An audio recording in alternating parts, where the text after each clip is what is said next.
কি ব্রেড তৈরি করতে গেলে ফুলে না, আর আমারটা এতটাই ফুলেছে দেখুন, এদিক দিয়ে জোড়া লেগে গেছে। আসসালামু আলাইকুম। আজকে আমি আপনাদের সাথে শেয়ার করব বার্গার বান রেসিপি, যেটা দিয়ে আপনারা খুব সহজেই ইজিলি ঘরে বসেই আপনারা বার্গার বানিয়ে নিতে পারবেন, অথবা চাইলে এটা এমনিতেও খেতে পারবেন। আর এটা এতটা টেস্টি কি আর বলবো, না বানালে তো বিশ্বাসই করতে পারবেন না। আর এটা কতটা সফট হয়েছে একটু নিজ চোখেই দেখে নেন।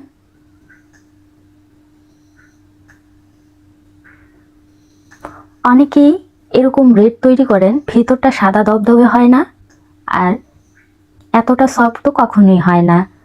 অনেকের আছে বেটার ফুলে না। এই যে দেখুন, আশা করি কিছুই বলার নেই। এভাবেই নরম তুলতুলে ব্রেড আপনারা বাসায় তৈরি করে নিতে পারবেন এই রেসিপি ফলো করলে। নো ফেল একটা রেসিপি, আশা করি আপনাদের ভালো লাগবে। বাই দ্য ওয়ে, আমি আপনাদের সাথে আছি নুরুন নাহার, আপনারা দেখছেন ব্রেড রেসিপি। রেসিপি ভালো লাগলে একটা লাইক আর চ্যানেলটাকে সাবস্ক্রাইব করার অনুরোধ রইল। তাহলে চলুন শুরু করা যাক। প্রথমে এখানে আমি আধা কাপ কুসুম গরম দুধের সাথে 1 চা চামচ ইস্ট ভালো করে মিশিয়ে ঢাকা দিয়ে ঢেকে রেখে দিব 10 মিনিটের জন্য। এই 10 মিনিটেই কিন্তু আমাদের ইস্টটা অ্যাক্টিভ হয়ে গেছে। এখন চিনি দিয়ে দিব 2 টেবিল চামচ। এটাকেও ভালো করে মিশিয়ে নিতে হবে। এখন 1/4 কাপ তেল নিয়ে নিলাম, অর্ধেকটা আমি দিয়ে দিয়েছি আর অর্ধেকটা পরবর্তীতে ইউজ করব। এখানে 1 কাপ ময়দা দিয়ে দিলাম, সাথে আরও আধা কাপ দিয়ে দিব। আর ডোটা প্রথমেই শক্ত করে গুলতে যাবেন না, একটু নরম করে গুলে নেবেন, তাহলে দেখবেন ব্রেড জাতীয় জিনিস অনেকটাই সফট হয়। এই যে দেখুন, অনেকটাই নরম। এই পর্যায়ে এসে আমরা আবারও ময়দা মিক্স করব। এখানে আমি আধা কাপের মতো দিয়ে দিলাম, ভালো করে মিশিয়ে নিতে হবে।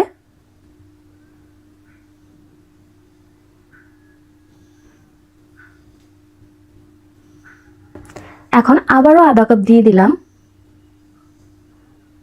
আমি চাইলে কিন্তু সবগুলো ময়দা একসাথে দিয়ে ব্যাটারটা গুলে নিতে পারতাম, কিন্তু ওই যে বললাম, একটু নরম করে গুলে তারপরে ময়দাগুলো অ্যাড করলে অনেক সফট হয়।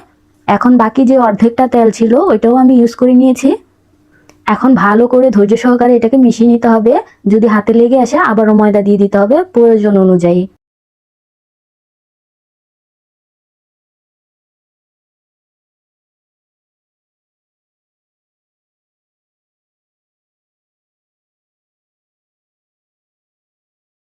এই পর্যায়ে এসে ব্যাটারটাকে একটু উপর থেকে জোরে জোরে বাড়ি দিতে হবে ব্যাটারটাকে। এভাবে করলে কিন্তু দোকানের মতো পারফেক্ট হবে। এভাবে করছি, স্ক্রিনে লক্ষ্য করলেই বুঝতে পারবেন। এখন আমি ইউজ করব ব্রেড ইমপ্রুভার। এটা দিলে একেবারেই পারফেক্ট দোকানের মতো হবে। আর আপনারা যদি এটা দিতে না চান, তাহলে যখন প্রথমেই আমরা চিনি অ্যাড করেছিলাম দুধের সাথে, ওই সময় আপনারা 2 চা চামচ সুজি অ্যাড করে দিবেন, তাহলে কিন্তু একই কাজ করবে। এখন এটাকেও ভালো করে মিশিয়ে নিলাম, সাথে কিন্তু আমি 1.5 টেবিল চামচ ঘি দিয়ে দিয়েছি, নিশ্চয়ই আপনারা লক্ষ্য করেছেন। এখন এটাকে ভালো করে মিশিয়ে নিতে হবে।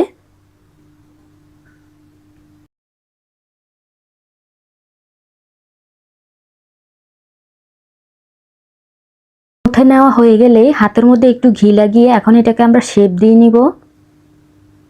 স্মুথ একটা ফিনিশিং দিয়ে নিতে হবে। এখন বাটির মধ্যে আমি একটু ঘি লাগিয়ে দিব, আপনারা চাইলে তেলও ইউজ করতে পারেন, কিন্তু ঘি দিলে একটা ফ্লেভারও আসবে আর ব্যাটারটা অনেক সফট হয়ে যাবে। আপনারা চাইলে বাটারও দিতে পারেন। এখন ঢাকনা দিয়ে ঢেকে ততক্ষণ পর্যন্ত রেখে দিতে হবে যতক্ষণ পর্যন্ত ফুলে না ওঠে। এই যে দেখুন কতটা ফুলেছে। এখন আবারও একটু আমি হাতের সাহায্যে এটাকে সফট করে নিব। এই যে দেখুন, আবারও শেপ দিয়ে নিতে হবে ভালো করে, স্মুথ করে। কিভাবে করছি একটু লক্ষ্য করলেই বুঝতে পারবেন, এখানে বলে বোঝানোর মতো কিছুই নেই। আর আমার ব্যাটারটা এতটাই সফট হয়েছে, এটাকে শেপ দেওয়া এত একটা কষ্টের ব্যাপার না, যে কেউ চাইলে এভাবেই শেপ দিয়ে নিতে পারবে। এখন দেখুন, এটা থেকে আমি আমার ইচ্ছে মতো লেচি কেটে নিব। আমি এইখান থেকে 4টা লেচি কেটে নিব। আর লেচিগুলো অনেক স্মুথ হতে হবে। কিভাবে করে নিচ্ছি লক্ষ্য করলেই বুঝতে পারবেন আশা করি।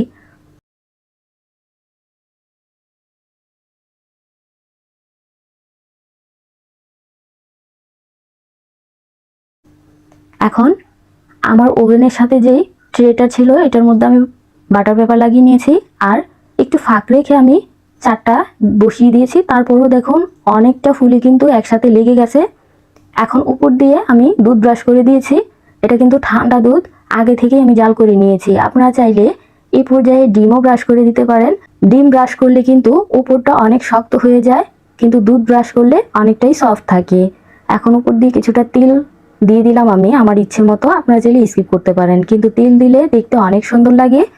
এখন এটাকে আমি 250 ডিগ্রি সেলসিয়াসে মাত্র 30 মিনিটের জন্য বেক করে নিব। আপনারা চাইলে চুলায়ও করে নিতে পারবেন, তবে যে হাঁড়িতে বসাবেন সে হাঁড়িটা কিন্তু অনেক গরম হতে হবে, তাহলেই ব্রেডটা পারফেক্ট হবে। আর উপর দিয়ে একটা স্টিলে কিছু দিয়ে ঢাকনা দিয়ে দিবেন, তাহলে অনেক সুন্দর একটা কালার আসবে। আপনাদের সাথে কথা বলতে বলতে অনেকক্ষণ যাবত আমি আপনাদেরকে বোঝানোর চেষ্টা করতেছি আমার ব্রেডটা কতটা পারফেক্ট হয়েছে, আর কালারটাও কিন্তু অনেক দুর্দান্ত হয়েছে। আমার রেসিপি ফলো করে বানালে ইনশাল্লাহ আশা করি আপনারাও নিরাশ হবেন না। বাসায় অবশ্যই একবার ট্রাই করবেন, ট্রাই করলে আমাকে জানাতে ভুলবেন না কেমন হয়েছে। এই পর্যায়ে এসে আমি অনেকক্ষণ যাবত চেষ্টা করতেছি একটা ছবি তোলার জন্য, অবশেষে কিন্তু ছবি আমি তুলেই নিলাম। যাই হোক, রেসিপিটা কেমন হয়েছে অবশ্যই জানাবেন। আর আপনারা চাইলে কিন্তু এটা দিয়ে বার্গার বানিয়ে নিতে পারবেন। আমি অবশ্যই এটাই করেছি, আমি এগুলা দিয়ে বার্গার বানিয়ে নিয়েছি। আর এটার রেসিপিও আমি আপনাদের সাথে খুব শীঘ্রই শেয়ার করব। যারা নতুন আমার চ্যানেলে তাদেরকে রিকোয়েস্ট করব একটা লাইক আর চ্যানেলটাকে সাবস্ক্রাইব করে আমাকে সাপোর্ট করবেন, কারণ এরকম নিত্য নতুন ভিডিও আমি প্রতিনিয়তই আপলোড দিয়ে থাকি। সবার আগে পেতে হলে অবশ্যই সাবস্ক্রাইব করতে হবে। যারা ফেসবুক পেজ থেকে দেখতেছেন অবশ্যই ফলো দিয়ে আমাকে সাপোর্ট করবেন। পরবর্তীতে আপনারা আমার কাছে কোন ধরনের রেসিপি দেখতে চান অবশ্যই কমেন্ট করে জানাতে পারেন। আজ এই পর্যন্তই, আল্লাহ হাফেজ।